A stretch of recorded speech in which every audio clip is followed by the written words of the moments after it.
Hello बच्चों, तो आगे बढ़ते हैं क्रैश कोर्स सीरीज का अगला चैप्टर इलेक्ट्रोकेमिस्ट्री। ठीक है, बहुत दिनों से इंतजार था आपको इस चैप्टर का।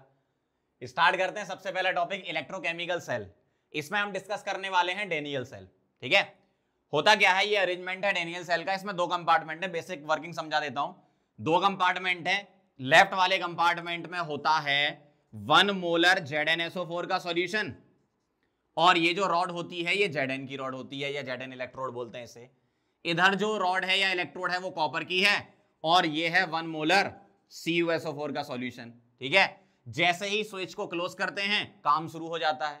काम शुरू होने का मतलब यह है कि स्विच क्लोज करेंगे तो क्या है, यहां सर्किट कंप्लीट है। बाहर से जो सर्किट कंप्लीट है वो वायर से है, और अंदर से जो कंप्लीट है इससे है। इसको बोलते हैं सॉल्ट ब्रिज, उल्टा यूट्यूब है ये, सॉल्ट ब्रिज बोलते हैं इसको। ठीक है, ऐसा है ये। जैसे ही स्विच को क्लोज किया Zn ऑक्सीडाइज होता है, Zn कन्वर्ट होता है किसमें, Zn2+ और 2 इलेक्ट्रॉन, और कॉपर कन्वर्ट होता है, जो Cu2+ है वो कन्वर्ट होता है कॉपर में। यहां से Zn हटता जाता है, सॉल्यूशन में Zn2+ बढ़ता जाता है, और सॉल्यूशन से Cu2+ यहां पर डिपॉजिट हो जाता है। इसका मतलब ये रॉड पतली होती जाती है और ये रॉड मोटू होती जाती है। ठीक है, मतलब यहां पर ऑक्सीडेशन हो रहा है। क्या हो रहा है, ऑक्सीडेशन। यहां पर क्या हो रहा है, रिडक्शन। सही है, जहां पर ऑक्सीडेशन होता है उसको बोलते हैं एनोड, और जहां पर रिडक्शन होता है उसको बोलते हैं कैथोड। ठीक है, इसको आप याद रख सकते हो कैसे, लोन से। एल का मतलब है लेफ्ट, ओ मतलब ऑक्सीडेशन, ए मतलब एनोड, और एन मतलब नेगेटिवली चार्ज। अब इसका अपोजिट कर दो तो क्या हो जाएगा, कैथोड की तरफ, मतलब right reduction, cathode positive. Loan याद रखो, उसका अपोजिट कर देना, ये right reduction cathode positive, left oxidation anode negative. इस तरीके से आप याद रख सकते हो। अब ये जो चीज है डेनियल सेल इसको बोलते हैं। एक्चुअल में ये डेनियल सेल एग्जांपल है इलेक्ट्रोकेमिकल सेल का, और इलेक्ट्रोकेमिकल सेल को हम गैल्वेनिक सेल और वोल्टाइक सेल भी बोलते हैं।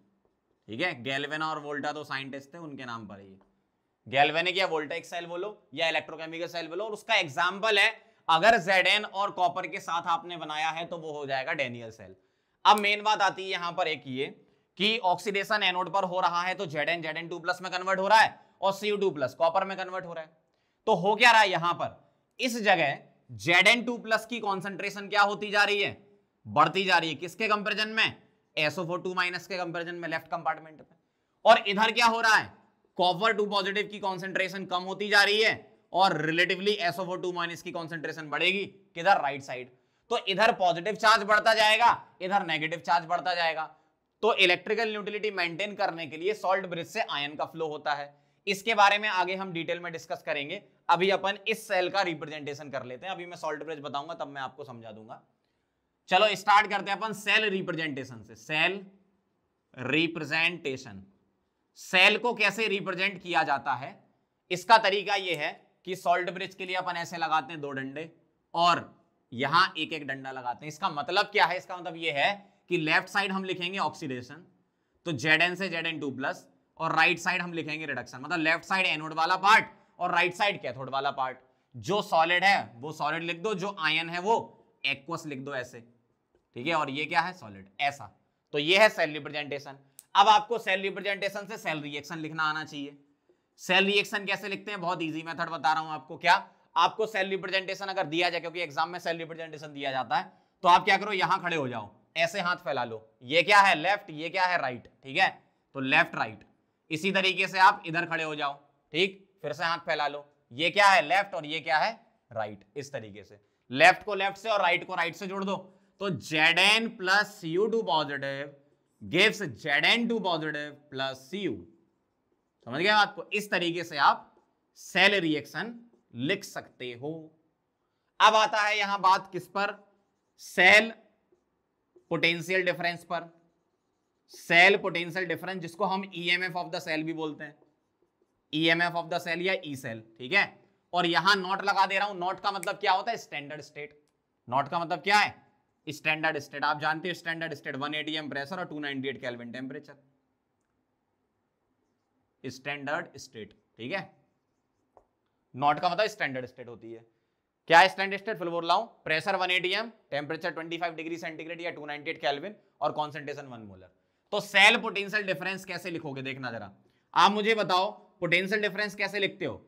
Higher potential minus lower potential. तो अब आप मुझे बताओ जरा, Zn अगर Zn2+ में कन्वर्ट हो रहा था, इलेक्ट्रॉन निकल रहे थे, तो इलेक्ट्रॉन का फ्लो कहां से कहां जा रहा है? देखो एनोड से कैथोड, तो इलेक्ट्रॉन का जो फ्लो है वो इस तरफ जा रहा है, तो करंट का फ्लो क्या होता है? Opposite of electron.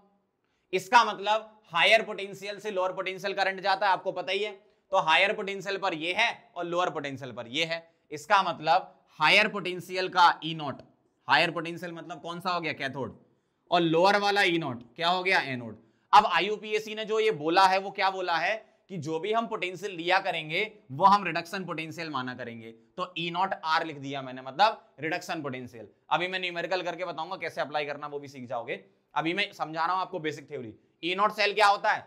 E naught reduction of cathode minus E naught reduction of anode, मतलब higher potential minus lower potential. समझ गए बात को? इस तरीके से अपन लिखेंगे। तो क्या क्या सीख लिया हमने? सेल रिप्रेजेंटेशन लिखना सीख लिया, सेल रिएक्शन सीख ली, और सेल पोटेंशियल डिफरेंस या ई नॉट सेल लिखना सीख लिया है। अब इससे रिलेटेड क्वेश्चन होते हैं आपके एग्जाम में, उसके बारे में हम बात करेंगे। और उससे पहले मैं आपको इस चीज के बारे में समझाता हूं, क्योंकि इस पर बेस्ड थ्योरेटिकल क्वेश्चन बनने के चांसेस होते हैं। ठीक है, तो अब अपन सॉल्ट ब्रिज के बारे में समझेंगे कि ये यहां पर क्यों लगाया गया। ठीक है, फटाफट से इसको नोट करो, फिर आगे बढ़ते हैं। चलो अब आगे बढ़ रहे हैं। सॉल्ट ब्रिज के फंक्शन समझ लो और सॉल्ट ब्रिज के बारे में समझ लो क्या होता है।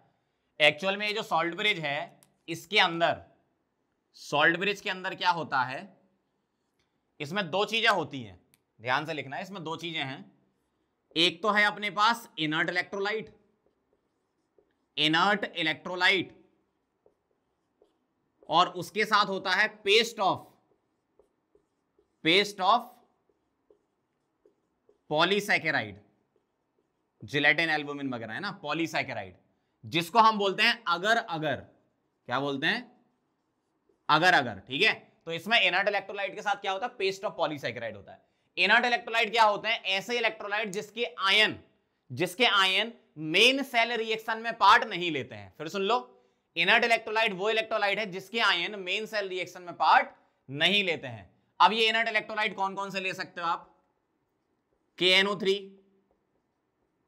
NH4NO3, इस टाइप के, ये आप इनर्ट इलेक्ट्रोलाइट ले सकते हो। KNO3, NH4NO3, इस टाइप के आप ले सकते हो इलेक्ट्रोलाइट। अब इसमें एक पॉइंट और है, क्या? यहां लिख रहा हूं मैं, KCl is not used as electrolyte in silver, TL, PB और Hg। अगर आपकी इलेक्ट्रोड सिल्वर की है, थैलियम की है, पीबी की है, Hg की है, तो KCl को नहीं ले सकते। बाकी Zn वगैरह में KCl को ले सकते हो आप। क्यों ऐसा होता है? क्योंकि Ag क्या करेगा, इसके साथ रिएक्शन करके AgCl का प्रेसिपिटेट बना देगा। तो ये क्या है, ये जो इलेक्ट्रोलाइट है वो मेन सेल रिएक्शन में पार्ट लेने लगेगा। इन सब के क्लोराइड जो है वो प्रेसिपिटेट होते हैं। इनको कैसे याद रखोगे? इसको याद ऐसे कर लेना, अजी थाईलैंड में प्यार हो गया। इस तरीके से आप इसको याद कर लेना कि KCl को आप इन इलेक्ट्रोड में नहीं ले सकते हो। ठीक है, अब वापस आते हैं यहां। इनर्ट इलेक्ट्रोलाइट को चूज करने का फंडा क्या होता है कि हम इनर्ट इलेक्ट्रोलाइट यही क्यों लेते हैं? उसके लिए अपन सेकंड पॉइंट ये लिख रहे हैं कि इनर्ट इलेक्ट्रोलाइट में क्या होता है, mobility of cation nearly equal to क्या होना चाहिए? Mobility of anion.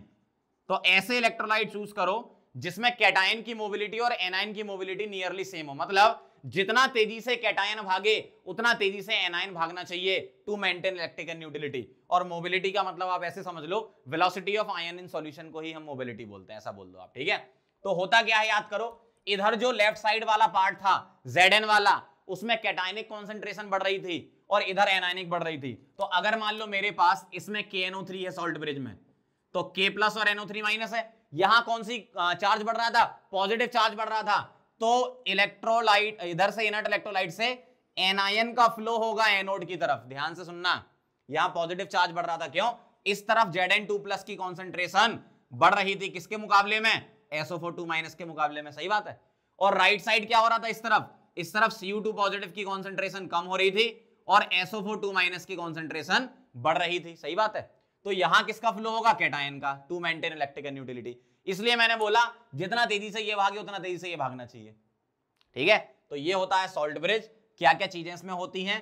KCl को हम नहीं ले सकते और क्या इसका कॉन्सेप्ट होता है सॉल्ट ब्रिज का। और इनर्ट इलेक्ट्रोलाइट क्या होते हैं? जिसके आयन रिएक्शन में पार्ट नहीं लेते हैं, मेन सेल रिएक्शन में पार्ट नहीं लेते हैं, ठीक है। अब इसके मेन फंक्शन लिख रहे हैं अपन यहां पर, ये बहुत इंपॉर्टेंट है क्योंकि main function direct theoretical question बन सकता है, ठीक है। मेन फंक्शन क्या है? पहला पॉइंट, ठीक है। मेन फंक्शन इसके सॉल्ट ब्रिज के पहला पॉइंट, टू मेंटेन इलेक्ट्रिकल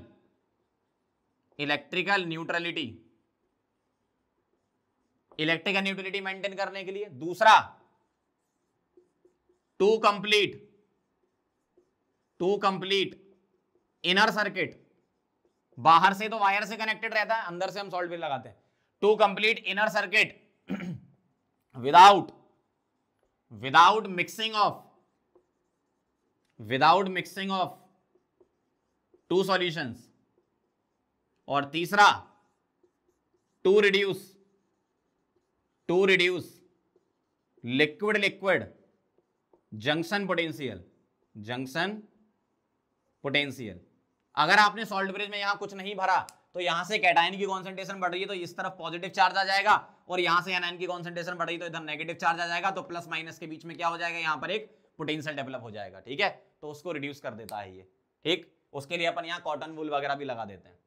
तो ये वाली बात हो गई। सॉल्ट ब्रिज के मेन फंक्शन पता होना चाहिए आपको, और सॉल्ट ब्रिज क्या होता है ये पता होना चाहिए। इससे थ्योरेटिकल क्वेश्चन बन सकता है, मैं पहले ही बोल रहा हूँ, ठीक है। फटाफट से इसको नोट करो। अब हम इलेक्ट्रोकेमिकल सेल से रिलेटेड क्या क्या क्वेश्चन बन सकते हैं वो पढ़ेंगे, ठीक है। फटाफट से इसको लिख लो। चलो आगे बढ़ते हैं। अब इलेक्ट्रोकेमिकल सेल से रिलेटेड क्वेश्चन क्या बनते हैं वो देखो जरा। आपको ऐसे एक सेल रिप्रेजेंटेशन दिया जाएगा और अलग अलग आपको ई नोट दिए जाएंगे। आपसे बोलेंगे ई नोट सेल निकालो। अभी तक जितना पढ़ा उसमें से ये क्वेश्चन आपसे न्यूमेरिकल पूछ सकते हैं। क्या है ई नोट सेल? क्या होता है बताओ जरा। ई नोट सेल होता है higher potential minus lower potential. मतलब E naught reduction of cathode higher potential पे होता है और E naught reduction of anode lower potential पे होता है, सही ना। अब मुझे एक बात बताओ, जहां पर ऑक्सीडेशन हो रहा है वो होता है क्या? लोन से याद करो, एनोड वाला पार्ट, और जहां रिडक्शन हो रहा है वो कैथोड वाला पार्ट। अब ध्यान से देखना जरा, 0 से +2 क्या हो रहा है? ऑक्सीडेशन। मतलब क्या बोलूंगा, ये एनोड वाला पार्ट, और +2 से 0 क्या हो रहा है? रिडक्शन। और रिडक्शन मतलब ये क्या हो गया? कैथोड वाला पार्ट। इसका मतलब इसका ई नोट आर और इसके ई नोट आर का डिफरेंस कर लो। ध्यान से देखो जरा। अब मुझे एक बात बताइए, यहां जो आपको गिवन है ये क्या गिवन है? इसको हम ऐसे पढ़ते हैं, देखना ध्यान से। 0 से +2 क्या दे रखा है ये आपको? ऑक्सीडेशन। तो आपको इसे कन्वर्ट करना है रिडक्शन में। ध्यान से सुन लो, कान खोल के सुन लो बहुत ध्यान से। क्या? जब कभी भी आप ई नोट सेल निकालोगे तो ई नोट सेल निकालते टाइम फॉर्मूले में रिडक्शन पोटेंशियल रखने हैं। फिर सुन लो, ई नोट सेल निकालते टाइम फॉर्मूले में रिडक्शन पोटेंशियल रखने हैं। रिएक्शन में भले ही ऑक्सीडेशन रिडक्शन हो रहा, क्योंकि होता तो रिडॉक्स ही है ना, वो तो होगा, लेकिन जब ई नोट सेल निकालोगे उस टाइम पर आपको क्या रखना है? आपको रिडक्शन पोटेंशियल रखना है। इसका मतलब इसको पहले कन्वर्ट करो। कैसे? ये ई नोट Fe से Fe2+ ऑक्सीडेशन का है। अब मैं इसको ऐसे लिखूंगा, ई नोट Fe2+ से Fe, और जब भी इसको कन्वर्ट करोगे तो साइन चेंज कर दो। आपने क्या इसको पहले इसको बाद में लिख दिया, तो इसका साइन चेंज कर दो, -0.44 वोल्ट, ऐसा हो जाएगा। ये यहां क्या है? +2 से 0, बहुत बढ़िया रिडक्शन है, ये बिल्कुल सही दिया है, कोई दिक्कत नहीं है। तो ई नोट रिडक्शन कैथोड, ये कैथोड पर है, कॉपर है ना, तो +0.34 minus E naught reduction of anode, anode का रिडक्शन पोटेंशियल क्या है? -0.44, और ये और माइनस माइनस क्या हो जाएगा? प्लस। 2 माइनस प्लस होता है, जानते हो, 4 4 8 4 3 7, 0.78। इस तरीके से एक बार फिर से बोल रहा हूं मैं आपसे, कई लोग गलती करते हैं, फिर सुन लो। जब कभी भी ई नोट सेल निकालोगे तो रिडक्शन पोटेंशियल रखोगे, किसका? कैथोड का और एनोड का। कैथोड का रिडक्शन पोटेंशियल कैसे पता चलेगा? आपको यहां से पहले यह पता करना है कि एनोड क्या है कैथोड क्या है। जहां पर ऑक्सीडेशन हो रहा है वो एनोड होता है, जहां पर रिडक्शन हो रहा है वो कैथोड होता है। बस यहां ऑक्सीडेशन रिडक्शन अब खत्म हो गया। अब ई नोट सेल में क्या रखोगे आप? रिडक्शन पोटेंशियल रखोगे। किसका? कैथोड का भी रिडक्शन और एनोड का भी रिडक्शन पोटेंशियल कह रहा हूं मैं, ठीक है, ये ध्यान रखना। कैथोड का रिडक्शन पोटेंशियल और एनोड का रिडक्शन पोटेंशियल पुट करना है आपको, ठीक है। चलो आगे बढ़ते हैं अगले टॉपिक पर। डेल्टा जी नॉट और के इक्विलिब्रियम भी निकाल लेते हैं गैल्वेनिक सेल के लिए, डायरेक्ट फॉर्मूले लिख रहा हूं दोनों। Delta G naught is equal to होता है minus n F E naught cell. अगर आपने ई नॉट सेल निकाल लिया, फैराडे कांस्टेंट 96500 कूलम होता है, n number of electron involve in the reaction, वो आप पता कर ही लोगे ऑक्सीडेशन रिडक्शन से, पुट कर दो आंसर आ जाएगा। इसी तरीके से ये तो पहला फॉर्मूला हो गया। दूसरा फॉर्मूला क्या बनेगा? Delta G naught is equal to minus R T, L N base E वाला है ये के इक्विलिब्रियम, और टेम्परेचर केल्विन में, और आर किस में रखोगे वो इस पे डिपेंड करता है। अगर ये कैलोरी में है तो यहाँ 2 रखेंगे, जूल में है तो यहाँ 8.314 या 25/3, ठीक है। ध्यान से देखना जरा मैं क्या क्या लिख रहा हूं। एन क्या है यहाँ? Number of electron involve in the reaction, ठीक है। ई नॉट आप जानते हो ईएमएफ हो गया, delta G not free energy change होगा, ठीक है, स्टैंडर्ड। एफ क्या है? एफ है आपका 96500 कूलम। यहां आप आर क्या रखोगे? 2 अगर कैलोरी वाली बात चल रही है, और 25/3 अगर जूल वाली बात चल रही है। समझ गए बात को? ऐसा एक मैं न्यूमेरिकल आपको करके बता देता हूं, इसमें क्वेश्चन के फॉर्म में लिख लो। Find delta G naught and K equilibrium for Daniell cell. किसके लिए? Daniel cell. डेनियल सेल क्या होती है? डेनियल सेल क्या होती है? जेडन कॉपर वाली, ठीक है। तो उसका ई नॉट सेल आपको याद होगा पहले से, कितना होता है? ई नॉट सेल उसका होता है 1.1 वोल्ट, ठीक है। ये वैसे गिवन होगा क्वेश्चन में आपको। अब मैं यहां से स्टार्ट कर रहा हूं, डेल्टा जी नॉट निकाल लेता हूं। डेल्टा जी नॉट बताओ कैसे निकालेंगे? ये फॉर्मूला लगा दो। माइनस डेनियल सेल में कितने इलेक्ट्रॉन इन्वॉल्व होते हैं? 2। जेडन से जेडन 2 प्लस चेक कर लो, या कॉपर 2 प्लस से कॉपर चेक कर लो। 2 इंटू 96500 और इंटू 1.1, इस सबको मल्टीप्लाई करोगे तो आएगा माइनस 212.3 किलो जूल, ठीक है। मैंने कन्वर्ट कर दिया उसको किलो जूल में। अगर मुझे के इक्विलिब्रियम निकालना है तो delta G naught is equal to क्या लगाऊंगा? Minus R T L N K equilibrium, ठीक है। अब बता दो जरा, डेल्टा जी नॉट को यहां पुट कर दूं, जो निकाला यहां माइनस 212.3 किलो जूल है, तो माइनस 212.3 इंटू 10 की पावर 3 कर दूं।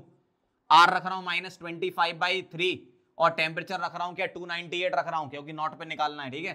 298, और यहां से एल एन के इक्विलिब्रियम आप निकालोगे तो यहां से आएगा एल एन, यहां से डायरेक्ट लिख रहा हूं मैं, के इक्विलिब्रियम आ जाएगा, एल एन को लॉग में कन्वर्ट करके 10 की पावर 37 होता है ये, ठीक है। इस तरीके से बस आप फॉर्मूले देख लो कैसे आपको अप्लाई करना है, ये वाला कैसे लगाना और ये वाला कैसे लगाना है, ठीक है। फटाफट से इसको नोट करो। फिर इससे रिलेटेड, किससे? डेल्टा जी से रिलेटेड के बहुत ही इंपॉर्टेंट क्वेश्चन होगा। एक काम करता हूं मैं यहां पे वो प्रॉपर्टी लिख देता हूं, फिर अपन क्वेश्चन लिख लेंगे। क्या? Delta G naught is extensive property. Extensive, और एक्सटेंसिव जो होती हैं वो एडिटिव होती हैं। क्या होती हैं? एडिटिव, ध्यान रखना। और ई नॉट सेल इज इंटेंसिव। क्या? Intensive property. और इंटेंसिव प्रॉपर्टी क्या होती है? Non additive. इससे रिलेटेड पॉइंट है, मतलब इस पॉइंट से रिलेटेड क्वेश्चन है जो कि मैं आपको करवाने वाला हूं, पहले आप ये नोट कर लो। चलो, तो जो हमने प्रॉपर्टी लिखी थी डेल्टा जी एडिटिव होता है और ई एडिटिव नहीं होता, उस पर बेस इस टाइप का न्यूमेरिकल होता है। ध्यान से देखो, आपको क्या दिया है? ई नॉट दिया Cu2 प्लस से Cu 0.15, ठीक। Cu प्लस से Cu का 0.5, आपको Cu2 प्लस से Cu का ई नॉट निकालना है। आप क्या करोगे? इससे रिएक्शन लिखोगे, इससे रिएक्शन, और इससे, ये 3 लिख रखी मैंने। Cu2 प्लस में एक इलेक्ट्रॉन ऐड करोगे, Cu प्लस बनेगा। Cu प्लस में एक इलेक्ट्रॉन ऐड करोगे, Cu बनेगा। और Cu2 प्लस में 2 इलेक्ट्रॉन ऐड करोगे तो Cu बनेगा। ऐसा।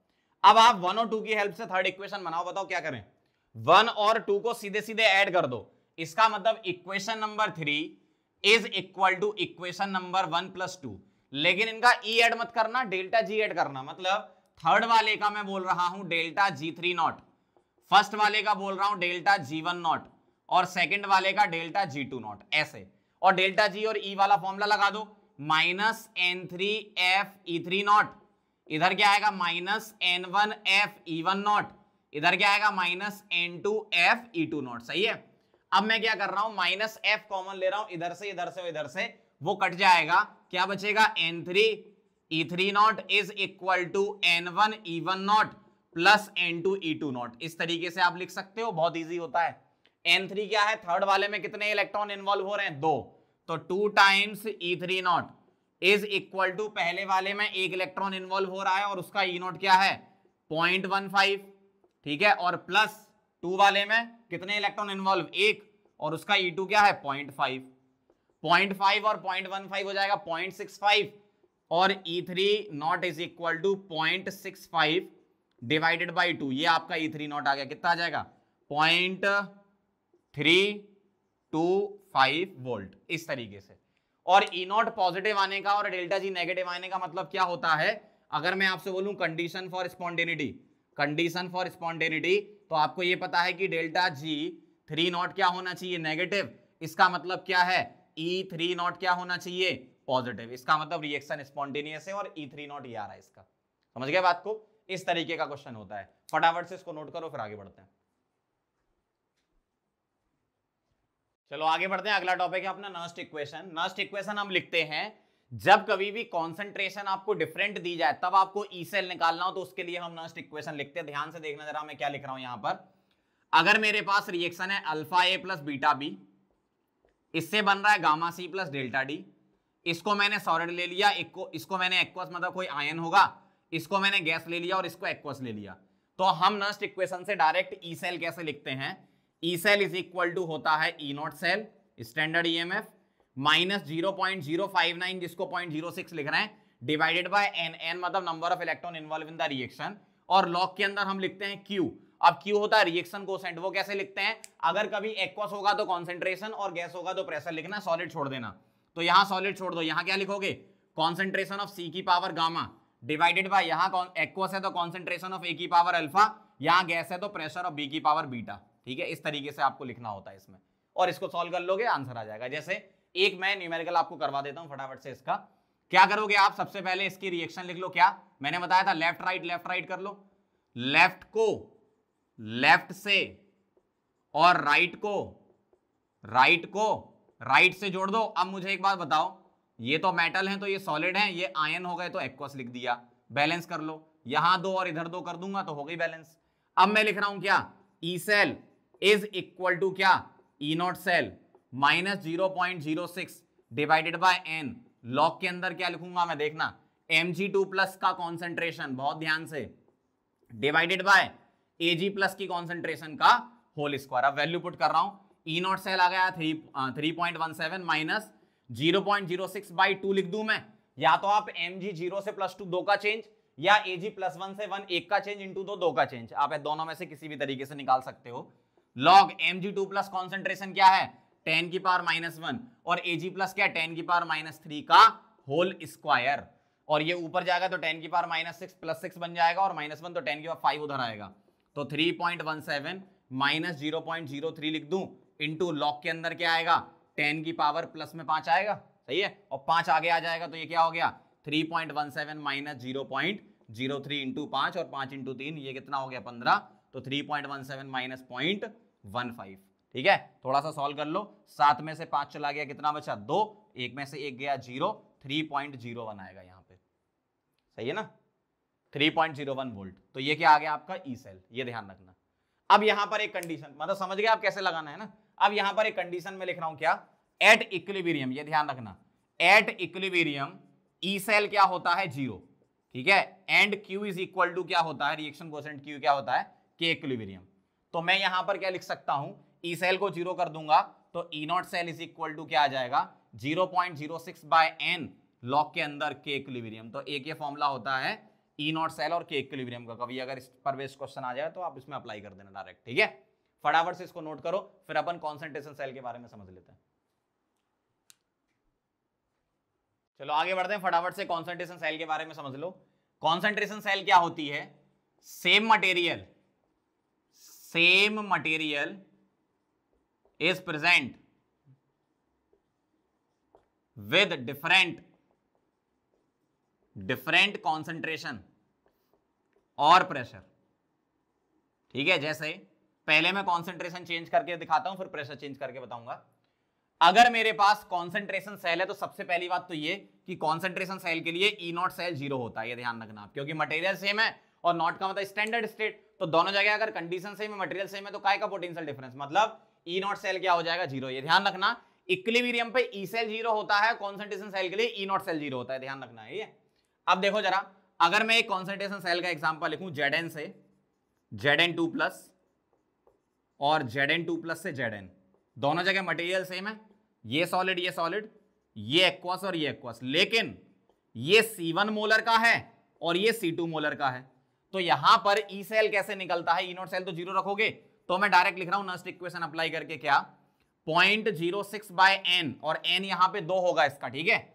लॉग के अंदर क्या आएगा, लॉग के अंदर आएगा C2 डिवाइडेड बाय C1, ठीक है, ये इसका एक्सप्रेशन होता है। C1 C2 दिए जाएंगे, आप डायरेक्ट पुट कर देना, आंसर आ जाएगा, ठीक। n आप यहां से निकाल लेना, number of electron involve, oxidation से निकालो या रिडक्शन से, 2 ही आएगा आपका।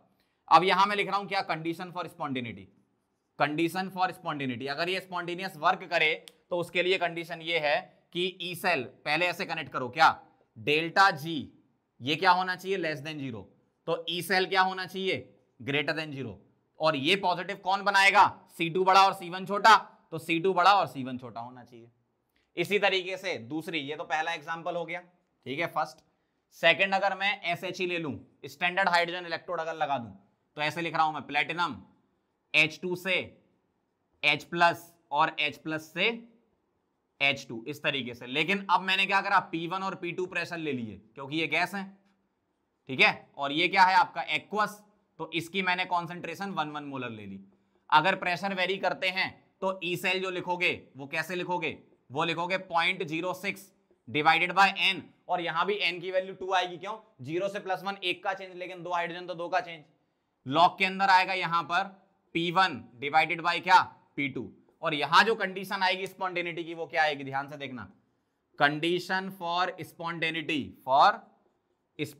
क्या बनेगी आपकी, डेल्टा जी का क्या होना जरूरी, लेस देन 0, इसका मतलब ई सेल क्या होना जरूरी, पॉजिटिव, इसका मतलब P1 इज ग्रेटर देन क्या होना चाहिए, P2, इस तरीके से आप लिखोगे।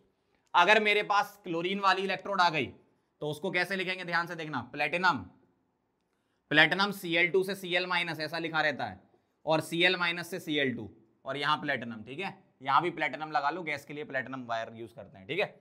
अब देखना जरा यहां क्या लिख रहा हूं, E cell is equal to 0.06 divided by n, log के अंदर क्या लिखूंगा, यहां लिखूंगा मैं P2 बाय P1, क्यों, ये P1 है ये P2 है, तो यहां P2 बाय P1 आता है, और जो कॉन्सेंट्रेशन है वो कितनी कितनी होती है, 1 मोलर होती है।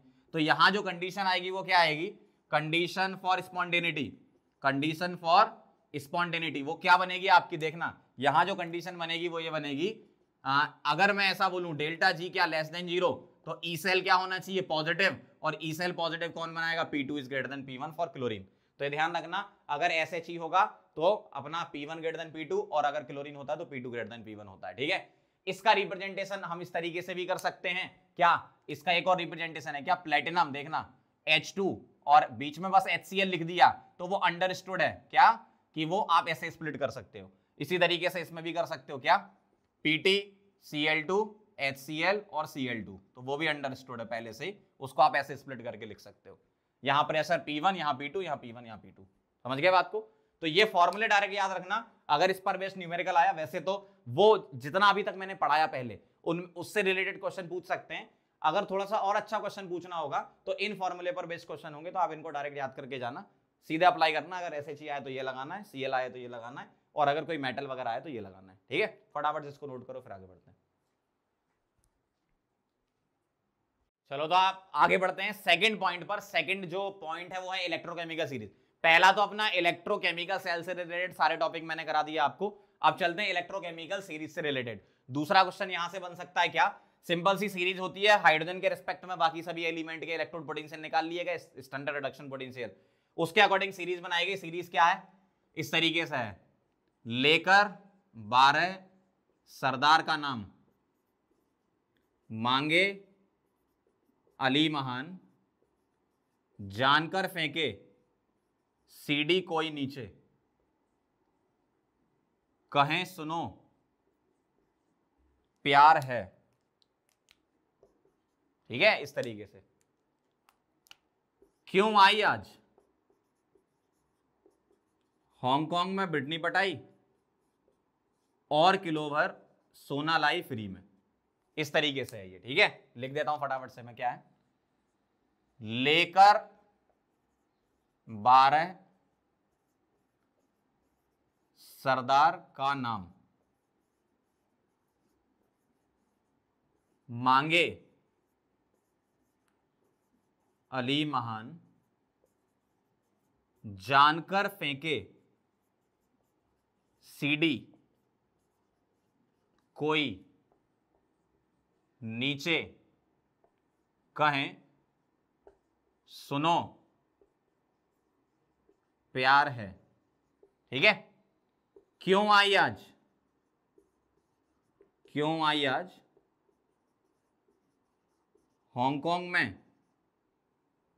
हांगकांग में ब्रिटनी पटाई और किलो भर सोना लाई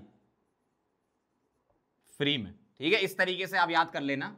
अब इसका बेसिक सिग्निफिकेंस क्या है, जो हाइड्रोजन होता है ना, हाइड्रोजन, इसका जो ई नॉट है वो क्या होता है, 0 मानते हैं अकॉर्डिंग टू IUPAC। इसके ऊपर जो भी हैं उन सबका ई नॉट आर क्या होता है, नेगेटिव, और इसके नीचे सबका ई नॉट आर क्या होता है, पॉजिटिव। ठीक है, ये चीज होती है। और लिथियम का सबसे कम और फ्लोरीन का सबसे ज्यादा होता है। अब इस सीरीज पर बेस्ड क्वेश्चन बहुत डायरेक्ट पूछते हैं, क्या होते हैं उसके हम एप्लीकेशन लिख लेते हैं। क्या, पहला एप्लीकेशन ये है कि रिएक्टिविटी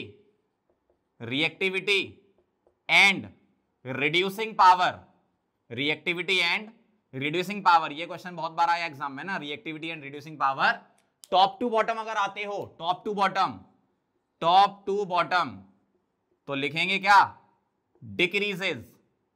टॉप टू बॉटम क्या होती है, कम होती है। ठीक है, रिड्यूसिंग पावर डिक्रीजेज मतलब ऑक्सीडाइजिंग पावर इंक्रीजेज। लिथियम सबसे अच्छा रिड्यूसिंग एजेंट है, फ्लोरीन सबसे अच्छा ऑक्सीडाइजिंग एजेंट है, इस तरीके से। सेकंड रिएक्शन है मेटल डिस्प्लेसमेंट रिएक्शन। क्या, metal displacement reaction. Metal displacement reaction के लिए सिंपल सी बात होती है, वो एलिमेंट जो ऊपर आता है वो नीचे वाले एलिमेंट के सॉल्ट से उसको डिस्प्लेस कर देता है। जैसे Zn की रिएक्शन अगर CuSO4 से कराओ तो रिएक्शन हो जाएगी, क्या बनेगा, ZnSO4 प्लस Cu, ये रिएक्शन होगी।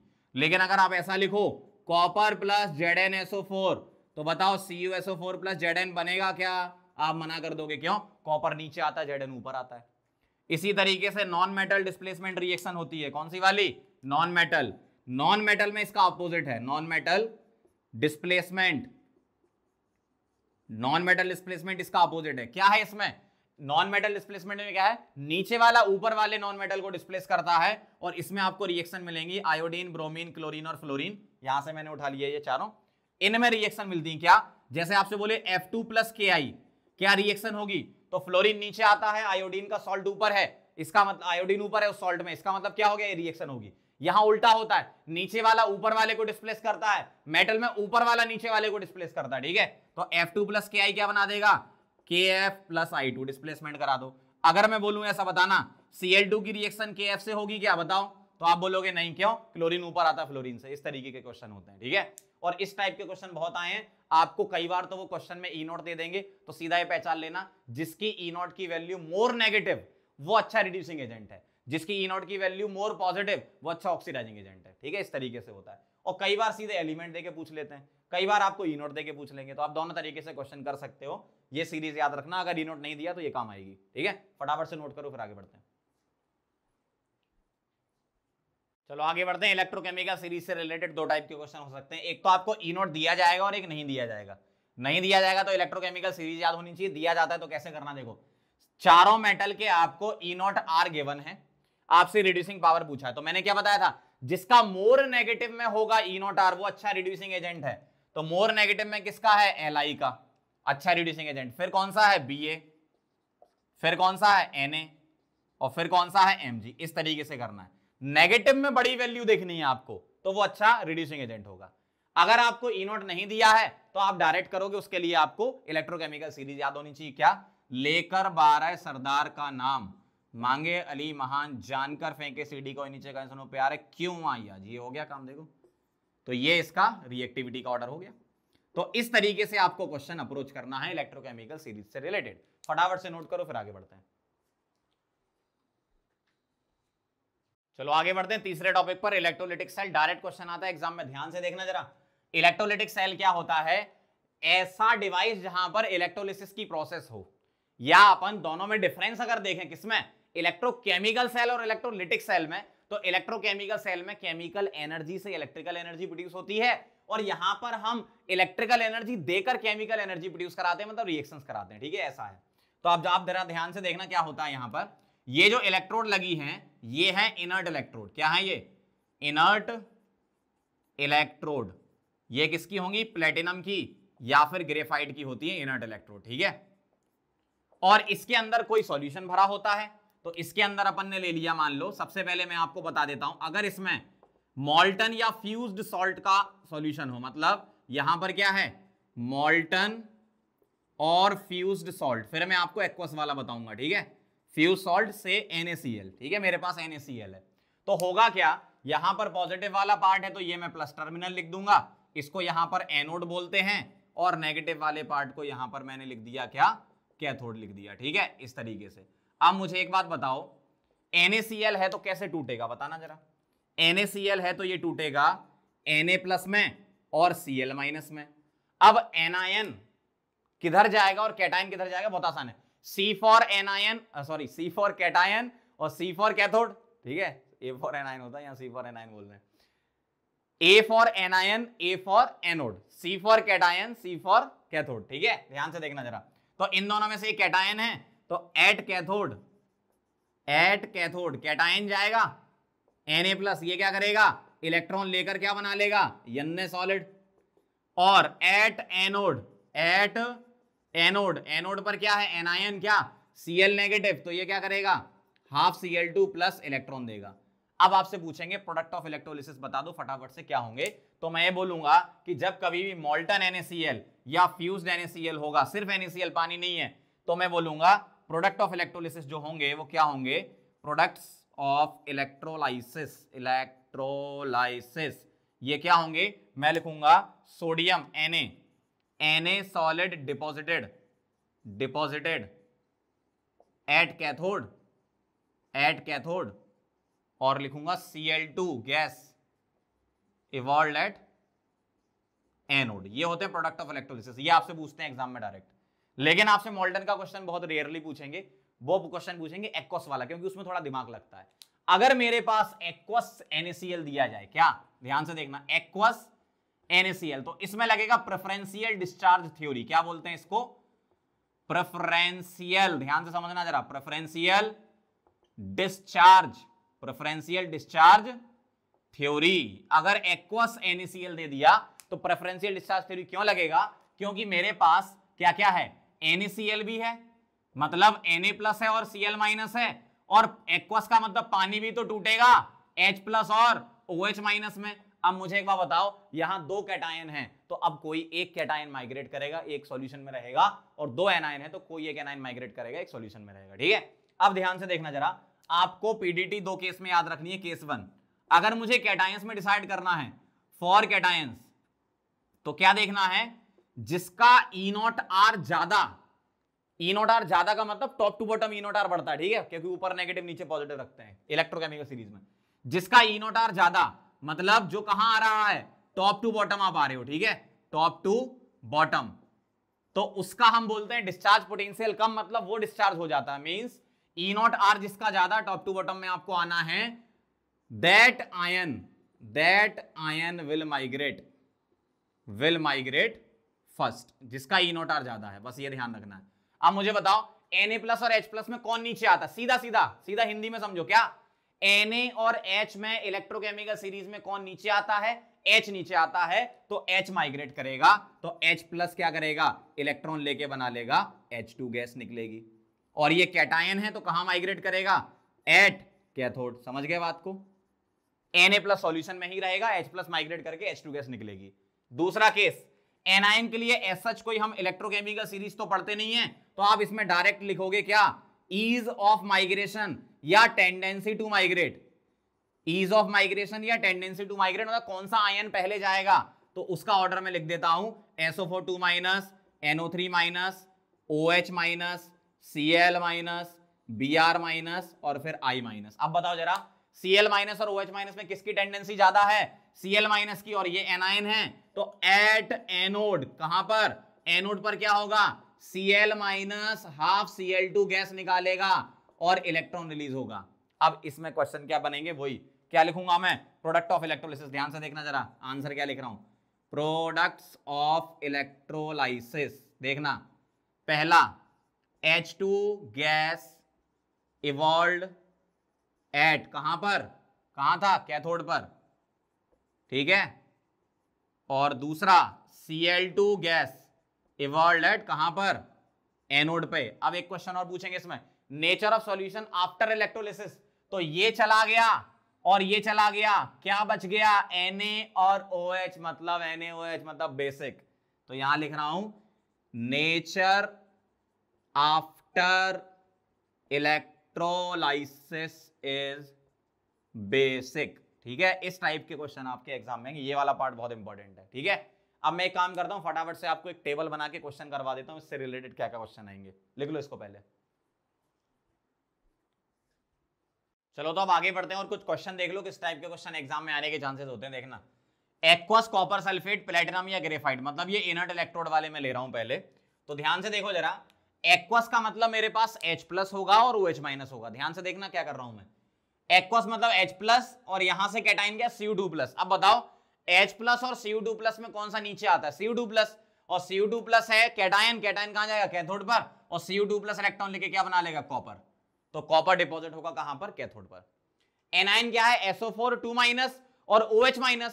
अब OH- क्या बनाता है, उसके लिए आपको ये रिएक्शन याद रखनी पड़ेगी, बैलेंस करके लिख रहा हूं, 4OH- gives 2H2O plus O2 plus 4 electron. मतलब जब कभी भी OH- माइग्रेट करेगा तो क्या बनाएगा, O2। तो SO4 2- और OH- में कौन माइग्रेट करता है, O2। और एनाइन है तो एनोड पर O2 गैस निकलेगी, सिंपल सी बात है। यहां आ जाओ, Ag+ और एक्वस से H+ उठा लो, तो Ag+ और H+ में कौन नीचे आता है, Ag+, मतलब सिल्वर डिपॉजिट होगा कहां पर, कैथोड पर। और क्या है, NO3- और OH- में कौन जाएगा, अगेन OH-, तो क्या बनाता है OH- O2 बनाता है, तो O2 गैस निकलेगी एनोड पर। अगला है एक्वस NaOH, Na+ और H+ में कौन नीचे आता है, H, तो ये बना लेगा H2। और यहां भी OH- है और वाटर से भी OH-, मतलब OH- ही जाना है, इसका मतलब क्या निकलेगी, O2 गैस निकलेगी। इस तरीके से कराना है। अगला देखना, silver nitrate with silver electrode. जब कभी भी आपने इलेक्ट्रोलाइट जिस मेटल का लिया है उसी की इलेक्ट्रोड लगा दोगे तो क्या होता है, Ag से Ag+ बनता है, प्लस इलेक्ट्रॉन निकलेगा, और Ag+ क्या करेगा, इलेक्ट्रॉन लेके क्या बना लेगा, Ag। मतलब लेफ्ट साइड की तरफ क्या होता था, एनोड होता था, और राइट साइड की तरफ क्या था डायग्राम में, तो एनोड से Ag निकलता है। अच्छा ये उल्टा लिख दिया, यहां Ag+ प्लस इलेक्ट्रॉन, क्योंकि ये रिएक्शन कहां होगी, कैथोड पे होगी। तो कैथोड पर Ag डिपॉजिट होगा और एनोड से Ag हटेगा, तो एनोड से Ag हटेगा, क्या बनाएगा, Ag+, और कैथोड पर Ag+ जो आया सॉल्यूशन में वो डिपॉजिट हो जाएगा, ठीक है। तो Ag+ से Ag, मतलब इलेक्ट्रॉन लेके Ag, और Ag से Ag+ प्लस इलेक्ट्रॉन। मतलब जब कभी भी आपके पास उसी मेटल की इलेक्ट्रोड हो जिसका आपने सॉल्यूशन लिया है जिस मेटल का, तो ऑक्सीडेशन और रिडक्शन होता है, एनोड पर ऑक्सीडेशन होता है और कैथोड पर रिडक्शन होता है उसी का, ठीक है, बस ये ध्यान रखना। कॉन्सेंट्रेटेड H2SO4 प्लेटिनम और ग्रेफाइट में अगर लिया तो कॉन्सेंट्रेटेड में H+ और SO4 2- है बस अपने पास, तो H+ क्या बना लेगा, कैटायन है, कैथोड पर जाएगा H2 बना लेगा, और SO4 2- जो है वो एक्चुअल में ऐसे कन्वर्ट होता है, ये बनाता है H2OH 2-, इस तरीके से, समझ रहे हो। और एनोड पर क्या होता है, इलेक्ट्रॉन निकलते हैं, तो यहां मैं क्या कर दूं, 2 इलेक्ट्रॉन कर दूं, और यहां आप बैलेंस लिखना चाहो तो 2H+ क्या करेगा, 2 इलेक्ट्रॉन लेके H2 बना लेगा, इस तरीके से लिख सकते हो। मतलब प्रोडक्ट लिखोगे तो H2 निकलेगी और H2OH 2- बनेगा, समझ गए बात को। अब एक क्वेश्चन और ले रहा हूं, इसमें ध्यान से देखना जरा। अगर मैं आपसे बोलूं एक्वस NaCl, ध्यान से सुनना, विद Hg इलेक्ट्रोड, अगर मैंने मरकरी की इलेक्ट्रोड ले ली तो आप जरा ध्यान से देखना, अगर इनर्ट इलेक्ट्रोड होती थी तो PDT लगता था, क्या Na+ और H+ में डिसाइड करते थे, H नीचे आता तो H2 जाता था, लेकिन यहां उल्टा है, जब कभी भी आपके पास मरकरी इलेक्ट्रोड हो तो यहां अमलगम बनता है, तो Na+ और H+ में H+ भले ही नीचे आता है लेकिन Na+ जाएगा कब, जब मरकरी इलेक्ट्रोड, वहां PDT नहीं लगेगी, PDT कहां लगेगी, इनर्ट इलेक्ट्रोड में, ठीक है। तो अगर मैं यहां लिखता हूं तो Na+ जाएगा, कैटायन कहां जाता है, कैथोड पर, तो ये क्या बनाएगा, इलेक्ट्रॉन लेकर बना लेगा Na, और ये Hg के साथ मिलकर क्या बना लेगा, सोडियम अमलगम, NaHg ऐसे लिखते हैं इसको। और एनायन क्या है, Cl- और OH-, तो Cl नेगेटिव OH नेगेटिव तो डिफरेंट एनायन है, तो उसमें आप कंपेयर करा दो। यहां पर कोई अमलगम नहीं बनाता एनायन, है ना, क्योंकि Cl नेगेटिव लोगे तो भी गैस निकलेगी और OH नेगेटिव लोगे तो तभी गैस निकलेगी। तो अब यहाँ PDT लगेगी, ठीक है। और PDT क्या लगेगी, Cl और OH में कौन जाता है, Cl जाता है, तो कौन सी गैस निकलेगी, Cl2 गैस निकलेगी। एनायन है तो एनोड पे जाएगा, एनोड पे Cl2 गैस। तो ध्यान रखना, एक्वस NaCl अगर है, मरकरी इलेक्ट्रोड अगर आपको दे दी, तो एनोड पर Cl2 और कैथोड पर सोडियम जाएगा, H नहीं जाएगा। ईमानदारी से H को जाना चाहिए था, क्यों, क्योंकि वहां पर PDT लगनी चाहिए थी, लेकिन मरकरी इलेक्ट्रोड आ गया तो यहां अमलगम बनना ही है, क्योंकि रिएक्टिव होता है ये, तो अमलगम बनना ही है, इसलिए यहां पर Na जाएगा, ठीक है, ये ध्यान रखना। तो इस तरीके से अपन ने इलेक्ट्रोलिसिस के सारे क्वेश्चन कर लिए प्रोडक्ट वाले। अब हम चलते हैं इसके न्यूमेरिकल एस्पेक्ट पर, जिसको हम बोलते हैं फैराडे लॉ ऑफ इलेक्ट्रोलिसिस। फटाफट से नोट करो, फिर फैराडे लॉ पे चलते हैं। चलो आगे बढ़ते हैं इसके न्यूमेरिकल पार्ट पर, फैराडेज लॉ, ठीक है। ध्यान से सुनना जरा, क्या होता है, दो लॉ होते हैं, फर्स्ट और सेकंड। फर्स्ट लॉ ये कहता है कि weight of metal deposited is directly proportional to quantity of charge pass through it. इसका मतलब W is directly proportional to Q, तो W इज इक्वल टू क्या लिख सकता हूं, ZQ, और Z को क्या बोलते हो, इलेक्ट्रोकेमिकल इक्विवेलेंस। क्या बोलते हैं इसको, इलेक्ट्रोकेमिकल इक्विवेलेंस बोलते हैं इसको। और Z जो होता है वो होता है आपका, इसको मैं लिख रहा हूं, ध्यान से देखना जरा, Z को लिख रहा हूं मैं, Q को लिख सकता हूं IT, ठीक, और Z को लिख रहा हूं इक्विवेलेंट वेट पर फेराडे। Z क्या होता है, इक्विवेलेंट वेट पर फेराडे, और इक्विवेलेंट वेट को यहां ला रहा हूं, तो weight upon equivalent weight is equal to IT by F, और वेट अपॉन इक्विवेलेंट वेट जो होता है इसको लिख रहा हूं मोल इंटू एन फैक्टर। तो फाइनल फॉर्मूला जो आपको याद करके जाना है वो है mole into N factor is equal to IT by F, इस पर बेस्ड न्यूमेरिकल होता है, ठीक है। इसी तरीके से इसका सेकंड लॉ होता है। सेकंड लॉ क्या है, ध्यान से देखना, सेकंड लॉ ये है कि जब सेम इलेक्ट्रिसिटी आप पास करते हो दो डिफरेंट इलेक्ट्रोलाइटिक सॉल्यूशन में, तो उनके ग्राम इक्विवेलेंट्स क्या होते हैं, सेम। तो सेकंड लॉ के लिए जो फॉर्मूला है वो मैं डायरेक्ट यहां पे ये लिख देता हूं, क्योंकि अगर सेम इलेक्ट्रिसिटी पास करा मतलब I इंटू टी मतलब Q सेम हो जाएगा, तो मोल इंटू एन फैक्टर बराबर करने पड़ेंगे आपको सेकंड लॉ में, ठीक। जैसे क्वेश्चन देख लो क्या कह रहे हैं, how long should a current of 0.25 ampere be pass through a molten metal salt to deposit that much weight of metal which is equal to electrochemical equivalence. मतलब वेट इज इक्वल टू क्या, electrochemical equivalence Z, तो weight is equal to क्या होता है, ZQ, तो यहां से Q क्या आ गया, 1 आ गया, और Q होता है IT, ये 1 आ गया, I कितना है 0.25 into T is equal to 1, तो T आ गया आपका 4 एम्पियर। इस तरीके से न्यूमेरिकल हो सकते हैं। अब इसमें आपको ऐसे भी न्यूमेरिकल मिल सकते हैं, I दे दे, T दे दे, मोल निकल वाले एन फैक्टर दे दे, ठीक है, एन फैक्टर आप निकाल लोगे चेंज इन ऑक्सीडेशन नंबर से, ठीक है। इस तरीके से क्वेश्चन होते हैं, फटाफट से इसको नोट करो फिर आगे बढ़ते हैं। चलो आगे बढ़ते हैं। अब अपन थोड़ी सी, मैं आपको एक चीज समझाने वाला हूं फैराडे लॉ की, एक सिंपल सी ट्रिक है कि फैराडे लॉ के लिए आप क्वेश्चन को जल्दी कैसे अप्रोच करोगे। बहुत ध्यान से देखना, जैसे मान लो मेरे पास Na प्लस है, तो ये कितने इलेक्ट्रॉन लेकर Na बनाएगा, एक इलेक्ट्रॉन लेकर। तो मैं इसको ऐसे पढ़ूंगा कि 1 मोल Na प्लस 1 मोल इलेक्ट्रॉन लेकर 1 मोल Na बना रहा है, और 1 मोल इलेक्ट्रॉन के चार्ज को ही हम फैराडे बोलते हैं, 96500 कूलम, है ना। इसका मतलब मैं डायरेक्ट ये लिखूंगा कि एक फैराडे से 1 मोल Na बन रहा है। तो कभी कभी क्वेश्चन ऐसा होता है कि Na प्लस से Na बन रहा है, या फिर आपसे बोलते हैं सोडियम मेटल मिल रहा है, बताओ 4 फैराडे इलेक्ट्रिसिटी पास करने से कितने मोल Na बनेगा। तो 1 फैराडे से 1 मोल, तो 4 फैराडे से 4 मोल, इस तरीके के क्वेश्चन होते हैं। यहां मैं अप्लाई करके आपको बता देता हूं, how much charge is required for the reaction. जैसे 1 मोल Al प्लस 3 से Al बन रहा है, तो आप मुझे बताओ Al प्लस 3 कितने इलेक्ट्रॉन लेके Al बनाएगा, सीधा सीधा दिख रहा है 3 इलेक्ट्रॉन। इसका मतलब 3 फैराडे से 1 मोल Al बन रहा है, मतलब इसमें 3 फैराडे लग रही है इलेक्ट्रिसिटी। अगला Cu2 प्लस प्लस 2 इलेक्ट्रॉन लेके क्या बना रहा है, Cu, तो 2 फैराडे से कितने मोल बन रहा है, 1 मोल Cu बन रहा है, ठीक, 1 मोल ही आपसे बोला गया है, ठीक, तो 2 फैराडे आंसर है। अगर यहां बोलते 2 मोल तो 4 फैराडे हो जाता, ठीक है। MnO4 नेगेटिव कितने इलेक्ट्रॉन लेकर Mn2 प्लस बनाएगा, 5 इलेक्ट्रॉन। ये पता कैसे चलता है कितने इलेक्ट्रॉन इन्वॉल्व हो रहे हैं, डिफरेंस इन ऑक्सीडेशन नंबर से। कैसे, +3 से 0 3 इलेक्ट्रॉन, +2 से 0 2 इलेक्ट्रॉन, +7 से +2 5 इलेक्ट्रॉन का चेंज है। इस तरीके से इलेक्ट्रॉन पता चलते हैं चेंज इन ऑक्सीडेशन नंबर से। तो 5 फैराडे से 1 मोल Mn+2 बन रहा है, ठीक है। इस तरीके से क्वेश्चन होते हैं, बस आप ये लिखना सीख लो किस तरीके से लिखते हैं, आपसे क्वेश्चन बन जाएगा अगर फैराडे लॉ से आया तो। वैसे फैराडे लॉ से आने के चांसेस कम रहते हैं, क्योंकि वो क्वेश्चन इलेक्ट्रोलिसिस से ही पूछ लेते हैं, प्रोडक्ट ऑफ इलेक्ट्रोलिसिस वगैरह अगर पूछना होगा उन्हें तो, है ना। लेकिन फिर भी एक बार आपको देखना है, मैंने लॉस बता दिए, फॉर्मूला जरूर याद कर लेना, और किस तरीके से अप्रोच करोगे क्वेश्चन वो भी मैंने बता दिया, ठीक है। फटाफट से नोट करो फिर आगे चलते हैं। चलो आगे बढ़ते हैं फोर्थ पार्ट पर। इसके रेजिस्टेंस, कंडक्टेंस, रेजिस्टिविटी, कंडक्टिविटी किसी सेल के लिए कैसे लिखते हैं, बहुत सिंपल सिंपल से फॉर्मूले हैं। रेजिस्टेंस का फॉर्मूला याद रखो बस आप, ठीक है। तो पहला मैं लिख रहा हूं रेजिस्टेंस। रेजिस्टेंस का फॉर्मूला होता है R is equal to rho L divided by A। अब यहां पर ये क्या क्या है, R तो रेजिस्टेंस हो गया आपका, यूनिट इसकी ओम है याद रखना। यहां पर जो रो है वो है रेजिस्टिविटी। रेजिस्टिविटी बोलो या स्पेसिफिक रेजिस्टेंस बोलो, बात बराबर है, ठीक है। रेजिस्टिविटी या स्पेसिफिक रेजिस्टेंस इसको बोलते हैं। L है सेपरेशन बिटवीन इलेक्ट्रोड्स, मतलब दो इलेक्ट्रोड किसी पर्टिकुलर डिस्टेंस पर रखी होती हैं, सेपरेशन बिटवीन इलेक्ट्रोड्स। और A है एरिया ऑफ क्रॉस सेक्शन, क्या है, एरिया ऑफ क्रॉस सेक्शन, समझ रहे हो बात को, इस तरीके से, ठीक है।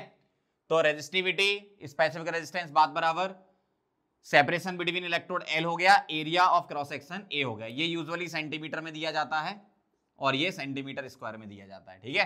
तो ये R का हो गया पहला फॉर्मूला। सेकंड फॉर्मूला लिख रहा हूं मैं रेजिस्टिविटी का। तो रेजिस्टिविटी का फॉर्मूला रेजिस्टेंस के फॉर्मूले से ही आ जाएगा। कैसे, ये रो निकाल लो जरा, रो इज इक्वल टू क्या आ जाएगा, RA बाय L, यूनिट हो जाएगी इसकी ओम सेंटीमीटर, या सिंबल वाइज लिखो तो ऐसा लिख सकते हो, ठीक है। तीसरा फॉर्मूला है कंडक्टेंस, ठीक है। कंडक्टेंस को बोलते हैं G, और कंडक्टेंस क्या है, रेजिस्टेंस का उल्टा। तो G इज इक्वल टू क्या लिखूंगा, 1/R। तो ओम की पावर -1, क्यों, ओम R का होता है यूनिट, तो इसका इनवर्स, या इसको मो बोलते हैं, इसका स्पीड ब्रेकर का इनवर्स कर दो तो क्या हो जाएगा, गड्ढा, इस तरीके से। तो G is equal to 1/R होता है। चौथा फॉर्मूला कंडक्टिविटी या स्पेसिफिक कंडक्टेंस, कंडक्टिविटी बोलो या फिर स्पेसिफिक कंडक्टेंस बोलो, बात बराबर है, स्पेसिफिक कंडक्टेंस। ये के लिखते हैं कप्पा, ठीक है। और कप्पा किस तरीके से आता है, कप्पा इज इक्वल टू 1/रो, रेजिस्टिविटी का उल्टा, और रो क्या होता है आपका RA बाय L, तो ये हो जाएगा क्या, L बाय RA, उल्टा कर दोगे ना, L बाय RA हो जाएगा। और इसकी यूनिट क्या आएगी, इसका ऑपोजिट, मतलब ओम सेंटीमीटर का इनवर्स, ठीक है, मतलब ohm inverse centimetre inverse. Ohm inverse को लिख सकते हो मो सेंटीमीटर इनवर्स, मो को क्या लिख सकते हो, स्पीड ब्रेकर का इनवर्स सेंटीमीटर इनवर्स, गड्ढा सेंटीमीटर इनवर्स, या सीमेन सेंटीमीटर इनवर्स। ये इसकी यूनिट्स होती है, ठीक है। सारी यूनिट सेम ही है, बस थोड़ा थोड़ा चेंज कर दिया। तो बस आपको करना क्या है, ये फॉर्मूले याद करना है डायरेक्ट, इस पर बेस्ड आपको न्यूमेरिकल मिलेंगे, है ना। एक फॉर्मूला और लिख रहा हूं मैं यहां पर, क्या, 5th नंबर पे, सेल कांस्टेंट। सेल कांस्टेंट को हम सिग्मा या फिर G* भी लिखते हैं, और ये क्या होता है, सिग्मा इज इक्वल टू होता है L बाय A, मतलब सेपरेशन बिटवीन इलेक्ट्रोड और एरिया ऑफ क्रॉस सेक्शन का क्या है, रेशियो है ये, और इसकी यूनिट क्या हो जाएगी, सेंटीमीटर इनवर्स। अब इन्हीं फॉर्मूला का यूज करके न्यूमेरिकल हम करते हैं, फटाफट से नोट करो, फिर मैं आपको न्यूमेरिकल करवा देता हूं। चलो आगे बढ़ते हैं, मैं एक इसका न्यूमेरिकल करके बता रहा हूं, बड़े सिंपल से न्यूमेरिकल होते हैं, फॉर्मूला याद होगा तो न्यूमेरिकल हो जाएंगे आपसे। देखो क्या कह रहे हैं, के दे रखा है आपको कितना, 1.2 इंटू 10 की पावर -2, ठीक है, सीमेन सेंटीमीटर इनवर्स। R दे रखा है कितना, 60, फाइंड G*। अभी का बताओ, सीधा R का फॉर्मूला सोचा करो, R is equal to rho L by A होता है, ये अपन जानते हैं। अब यहाँ L बाय A को मैं क्या लिख सकता हूँ, G*, और रो को क्या लिख सकता हूँ, 1/K।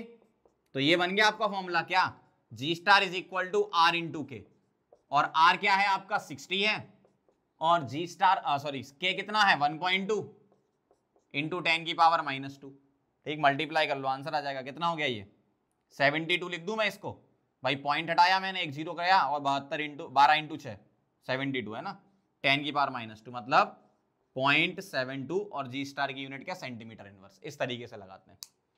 अब इसमें एक दो डेफिनेशन और होती है, एक दो फॉर्मूले और होते हैं, क्या, मोलर कंडक्टिविटी अगर आपसे पूछे, मोलर कंडक्टिविटी, मोलर कंडक्टिविटी में क्या है, हम इलेक्ट्रोड का एरिया कुछ भी लेते हैं, लेकिन इतना लेते हैं कि सारा का सारा सॉल्यूशन उसमें आ जाए, 1 मोलर सॉल्यूशन, और जो सेपरेशन है उसकी वो 1 सेंटीमीटर होनी चाहिए। मैं डायरेक्ट फॉर्मूला लिख रहा हूं, lambda m is equal to होता है K into 1000 divided by molarity, और मोलैरिटी मोल पर लीटर में लेना, मैंने पूरा कन्वर्ट कर दिया ऊपर 1000 करके। इसी तरीके से इक्विवेलेंट कंडक्टिविटी का फॉर्मूला होता है, equivalent conductivity, equivalent conductivity, equivalent conductivity का फॉर्मूला होता है lambda EQ is equal to K into 1000 divided by normality कर देना मोलरिटी की जगह यहां पर, और दोनों में रिलेशन क्या लिखोगे आप एक बार बताओ। नॉर्मेलिटी क्या होता है, ये होता है मोलरिटी इंटू एन फैक्टर, और इलेक्ट्रोलाइट का एन फैक्टर आपको निकालना आता ही है चार्ज से, टोटल पॉजिटिव या टोटल नेगेटिव चार्ज। अब मैं यहां नॉर्मेलिटी को क्या रख दूं, मोलरिटी इंटू एन फैक्टर, और मोलरिटी के साथ ये ऊपर वाला टर्म क्या बना देगा, लैम्डा एम। तो lambda EQ is equal to lambda M divided by N factor, ये फॉर्मूला होता है, ठीक है। अब इसमें एक चीज और होती है, एक पॉइंट और डिस्कस कर रहे हैं अपन, variation of lambda M and lambda EQ with concentration. तो इसमें क्या होता है, इक्वेशन होती है क्या, lambda M is equal to lambda M naught minus A root C, यहां पर ए क्या है, कांस्टेंट होता है। तो मैं लैम्डा एम और रूट सी के बीच का ग्राफ बनाऊंगा तो कुछ ग्राफ इस तरीके से आता है, ध्यान से देखना जरा। लैम्डा एम और रूट सी का ग्राफ क्या आता है देखना। अगर मैं स्ट्रॉन्ग इलेक्ट्रोलाइट लेके चलता हूं तो ग्राफ कुछ ऐसा आता है, और अगर मैं वीक इलेक्ट्रोलाइट लेके चलता हूं तो ग्राफ कुछ ऐसा आता है। ये ग्राफ 1 बोल रहा हूं और ये 2 बोल रहा हूं। तो 1 किसके लिए है, strong electrolyte like HCl NaCl इस टाइप का, और HCl NaCl में भी कंपेयर कराओगे तो HCl का ग्राफ ऊपर की तरफ जाएगा, NaCl का नीचे की तरफ, क्योंकि H+ की कंडक्टेंस ज्यादा होती है ना। स्ट्रॉन्ग इलेक्ट्रोलाइट के लिए है, और सेकंड वाला किसके लिए है, वीक इलेक्ट्रोलाइट के लिए है, ठीक है। तो अब ध्यान से सुनना, स्ट्रॉन्ग इलेक्ट्रोलाइट के लिए हम अगर ग्राफ इस तरीके से पढ़ें, अगर आप ऐसे आ रहे हो तो कॉन्सेंट्रेशन कम हो रही है, मतलब वॉल्यूम बढ़ रहा है, मतलब इधर आ रहे हो तो इनफाइनाइट डाइल्यूशन पर आ रहे हो। इनफाइनाइट डाइल्यूशन का मतलब इतना डाइल्यूशन कर दिया कि कॉन्सेंट्रेशन नियरली 0, मतलब टेंड्स टू 0 बोल सकता हूं मैं। तो मैं ये बोलूंगा कि एट इनफाइनाइट डाइल्यूशन या कॉन्सेंट्रेशन टेंड्स टू 0, उस टाइम पे ये जो पॉइंट आ रहा है इसको मैं लैम्डा एम नॉट नाम दे सकता हूं। लैम्डा एम नॉट लिखो या लैम्डा एम इन्फिनिटी, या तो आप ये लिख सकते हो या इसकी जगह लैम्डा एम इन्फिनिटी। नॉट पढ़ने का मतलब फॉर 0 कॉन्सेंट्रेशन, जिसका मतलब होता है इनफाइनाइट, मतलब इनफाइनाइट डाइल्यूशन, बात बराबर ही होती है। तो यहां लैम्डा एम नॉट लिख सकते हो या फिर लैम्डा एम इन्फिनिटी लिख सकते हो। आप ध्यान से सुनो, स्ट्रॉन्ग इलेक्ट्रोलाइट के लिए कट पॉइंट आ जाता है, लेकिन वीक के लिए कट पॉइंट नहीं आता। क्यों, स्ट्रॉन्ग इलेक्ट्रोलाइट की जो DOD होती है, इसके लिए जो DOD अल्फा है वो 1 है, और इसकी अल्फा लेस देन 1 है। इसका मतलब कंप्लीट डिसोसिएशन कभी होगा ही नहीं, तो इनफाइनाइट डाइल्यूशन पर भी जाओगे तो भी आपको कट पॉइंट नहीं मिलेगा, किसके लिए, वीक के लिए। इस समस्या को दूर किया था कॉलरॉस ने, तो अगला अपना है कॉलरॉस लॉ, ठीक है। फटाफट से नोट करो, फिर चलते हैं कॉलरॉस लॉ पे, लिख लो इसे फटाफट। चलो आगे बढ़ते हैं, लास्ट पार्ट कवर करते हैं, कॉलरॉस लॉ। इसमें मैं आपको बैटरी वगैरह नहीं पढ़ाऊंगा, अगर आपको पढ़ना है बैटरी तो फुल जो वीडियो है मेरे इलेक्ट्रोकेमिस्ट्री के, वहां जाके बैटरी का एक अलग से वीडियो वहां देख सकते हो आप। बस अपन ये कवर करेंगे और खत्म करेंगे चैप्टर, अननेसेसरी ज्यादा खिंच जाएगा।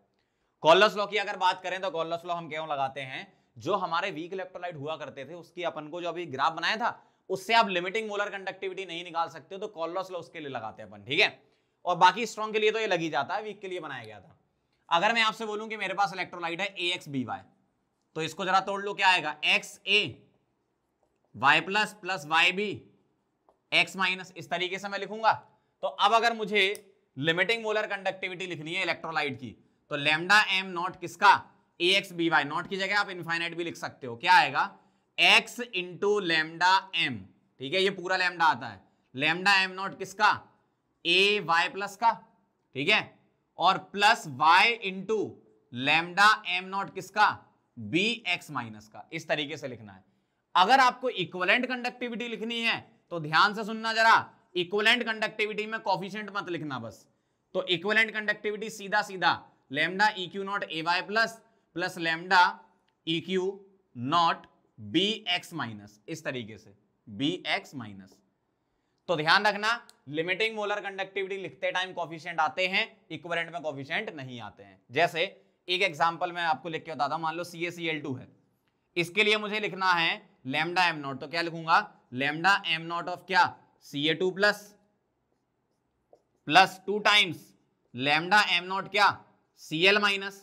लेकिन अगर मैं इसी का लैम्डा EQ नॉट लिखूंगा तो लैम्डा EQ नॉट ऑफ क्या, Ca2 प्लस और प्लस लैम्डा EQ नॉट क्या, Cl माइनस। यहां कोफिशिएंट नहीं आ रहे, यहां कोफिशिएंट आ रहे, इस तरीके से।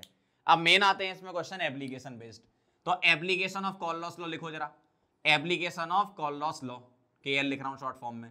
पहला है to find degree of dissociation of weak electrolyte, तो अल्फा निकालना है आपको lambda M C upon lambda M naught से। अल्फा को लेस देन 1 बनाना है और obviously limiting molar conductivity value बड़ी होगी, ये छोटी होगी, तो ऊपर छोटी वैल्यू नीचे बड़ी वैल्यू, तभी ये लेस देन 1 आएगा।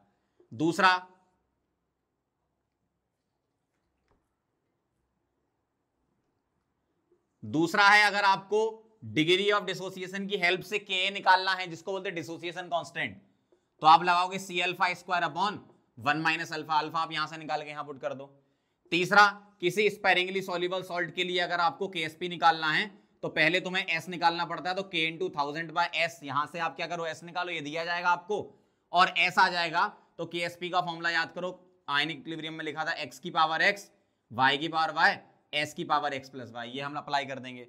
और एक चौथा एप्लीकेशन है, किसी पर्टिकुलर इलेक्ट्रोलाइट की अगर आपको मोलर कंडक्टिविटी निकालनी है और दूसरे इलेक्ट्रोलाइट की दे रखी हो, जैसे मान लो मुझे CH3CONA इसका फाइंड करना है, CH3COH, ठीक है, ये एक है और एक है मेरे पास HCl और एक है मेरे पास NaCl। मतलब ये मान लो कि आपको इसका फाइंड करना है, ठीक है, इसका फाइंड करना है इसकी, इसकी और इसकी हेल्प से।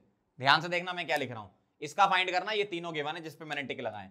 तो लैम्डा एम नॉट क्या CH3COH अगर निकालना है तो मुझे क्या करना होगा, लैम्डा एम नॉट क्या सोडियम एसिटेट लिखूंगा, प्लस करूंगा क्या लैम्डा एम नॉट HCl और माइनस कर दूंगा क्या लैम्डा एम नॉट NaCl। ऐसा क्यों किया, ध्यान से देखना जरा। अगर मैं इसको और इसको ऐड करता हूं तो मुझे क्या क्या आयन मिलेंगे, CH3CO minus, Na plus, H plus और Cl माइनस। अब मुझे उसमें से Na और Cl को हटाना है तो इसको माइनस करना पड़ेगा, इस तरीके से लिखते हैं। समझ गए बात को? तो 4 फॉर्मूले आपको ध्यान रखने हैं, ये किस तरीके से आपको अप्लाई करना है मैं आपको न्यूमेरिकल में अप्लाई करके बता रहा हूं। कॉलस लॉ कैसे लिखना है और अप्लाई कैसे करना है, ये ठीक है, मेन चीज ये है। नोट करो इसको, फिर आगे बढ़ते हैं। चलो, तो जो अभी मैंने फॉर्मूले लिखे उस पर बेस्ड न्यूमेरिकल कर लेते हैं, किस टाइप के न्यूमेरिकल एग्जाम में आ सकते हैं। ध्यान से देखना, द कंडक्टिविटी ऑफ 10 की पावर -2 मोलर एसिटिक एसिड। पहली बात तो सी दे रखा है, 10 की पावर -2, कंडक्टिविटी के दे रखा है क्या 3.9 इंटू 10 की पावर -5, और क्या है के और अल्फा निकालना है, लैम्डा एम नॉट दे रखा है। चलो ठीक है, तो मैं क्या कर रहा हूं, सबसे पहले इसका क्या निकाल रहा हूं, लैम्डा एम निकाल रहा हूं एट कॉन्सेंट्रेशन सी। तो फॉर्मूला लगेगा K into 1000 divided by M, molarity या कॉन्सेंट्रेशन। तो ये आपका कितना आ गया बताओ, 10 की पावर -2 ऊपर ले जाऊं तो 10 की पावर क्या हो जाएगा +2 और 10 की पावर 3 ये है, तो 10 की पावर +5 और -5 कट गया तो मतलब 3.9 सीधा। और लैम्डा एम नॉट ये दिया है तो मैं यहां से अल्फा निकाल लूं क्या, lambda M C divided by lambda M naught 390, तो ये हो गया 10 की पावर -2 अल्फा। अब के निकालना है तो के क्या आएगा, C alpha square upon 1 minus alpha, तो C into alpha square upon 1 minus alpha 10 की पावर -2। ये यहां से क्या इसको आप नेग्लेक्ट कर सकते हो अप्रोक्सीमेट कैलकुलेशन के लिए, तो 10 की पावर -6 आ जाएगा आपका के। इस तरीके से चलना है, ठीक है। फॉर्मूले याद रखो, फॉर्मूले याद होंगे तो जल्दी काम हो जाएगा। The conductivity of saturated solution of Ba3PO4 whole twice is this. K दे रखा है, लैम्डा एम नॉट दे रखा है और आपको केएसपी निकालना है। अच्छा ठीक है, तो एक काम करूं, लैम्डा एम का फॉर्मूला लगा रहा हूं, lambda M naught is equal to K into 1000 divided by S लिख दूं मैं। अगर यहां एस आता है तो यहां लैम्डा एम नॉट लिख दिया करो, कोई दिक्कत नहीं है ना। तो लैम्डा एम नॉट क्या आ गया, ये 1200 दिया है, के कितना दिया है 1.2 इंटू 10 की पावर -5 इंटू 1000 अपॉन एस, यहां से एस निकाल लेते हैं। तो एस कितना आ गया बताओ जरा। पहली बात तो 1 0 2 0 1 0 2 0 ये कट गया, इसका पॉइंट हटाया तो नीचे 10 आ गया, इससे ये कट गया, 12 से 12 कट गया तो एस क्या आ गया 10 की पावर -5 आ गया सीधा सीधा। तो अब मैं केएसपी लिख रहा हूं क्या, x की पावर x। अब यहां Ba3PO4 होल ट्वाइस के लिए क्या आएगा 3 की पावर 3 इंटू 2 की पावर 2 इंटू एस की पावर 3 + 2, ये लगाऊंगा मैं, तो ये हो गया 27 इंटू 4, ये 108 हो जाएगा आपका, और s की पावर 5, s आया 10 की पावर -5, तो ये आ गया आपका 108 इंटू एस की पावर, s कितना है 10 की पावर -5 की पावर 5, ठीक है। तो 108 इंटू 10 की पावर कितना आ गया, ये -25 है ना। इस तरीके से आप अप्लाई करोगे, समझ गए बात को। बस फॉर्मूले याद रखना, कॉलस लॉ में अगर आपको फॉर्मूले याद है जो मैंने लिखा है तो क्वेश्चन बन जाएगा आपसे, पक्का है ये, है ना, नोट करो इसे। चलो आगे बढ़ते हैं, एक क्वेश्चन और कर लेते हैं इसका, इस पर बेस्ड। लैम्डा एम नॉट इसका निकालना है, ये तीनों का दिया है, ठीक है। आप ध्यान से देखना जरा, इस वाले को ऐसे ही रखो, इस वाले को ऐसे ही रखो, दोनों को ऐड कर दो और इसको माइनस कर दो, ठीक है, ऐसा करना इन तीनों में। तो क्या करेंगे अपन, लैम्डा एम नॉट CH3COOH मैं लिखूंगा क्या, lambda M naught sodium acetate, ये रखो ऐसे ही, plus lambda M naught HCl लिखो, और माइनस कर दो लैम्डा एम नॉट NaCl, क्योंकि मुझे CH3COH में NaCl थोड़ी चाहिए, तो उसको तो हटाना ही पड़ेगा। तो लैम्डा एम नॉट ये 91 है, ये 426 है, और ये 126 है, माइनस कर दो, ये आ जाएगा 300 और 91 391 आ जाएगा, सीमेन सेंटीमीटर स्क्वायर मोल इनवर्स। इस टाइप के क्वेश्चन आते हैं एग्जाम में, ठीक है। एक लास्ट टॉपिक और है, effect of dilution on K and lambda M. जब कभी भी डाइल्यूशन करते हैं तो डाइल्यूशन के बढ़ाने पर, डाइल्यूशन करने पर K डिक्रीज होता है और लैम्डा एम इंक्रीज होता है, ध्यान रखना। ऐसा क्यों? डाइल्यूशन बढ़ाने पर कंडक्टिविटी कम होती है और मोलर कंडक्टिविटी बढ़ती है, क्योंकि कंडक्टिविटी क्या होता है, 1 सेंटीमीटर लेंथ होनी चाहिए जो इलेक्ट्रोड लगाते हैं वो, और एरिया ऑफ सेपरेशन होना चाहिए 1 सेंटीमीटर स्क्वायर। तो अगर मैं आपसे ये बोलूं 1 सेंटीमीटर क्यूब में जितने आयन होंगे, उस वॉल्यूम में जितने आयन होंगे, उनकी वजह से जो कंडक्टिविटी होगी उसको अपन K बोलेंगे। और अगर मैं मोलर कंडक्टिविटी की बात करता हूं तो उसमें तो एरिया हम कुछ भी लेते हैं, तो एरिया तो इतना बड़ा होता है ना कि पूरा का पूरा सॉल्यूशन उसमें आ जाए, तो नंबर ऑफ आयन बढ़ने की वजह से लैम्डा एम बढ़ता है।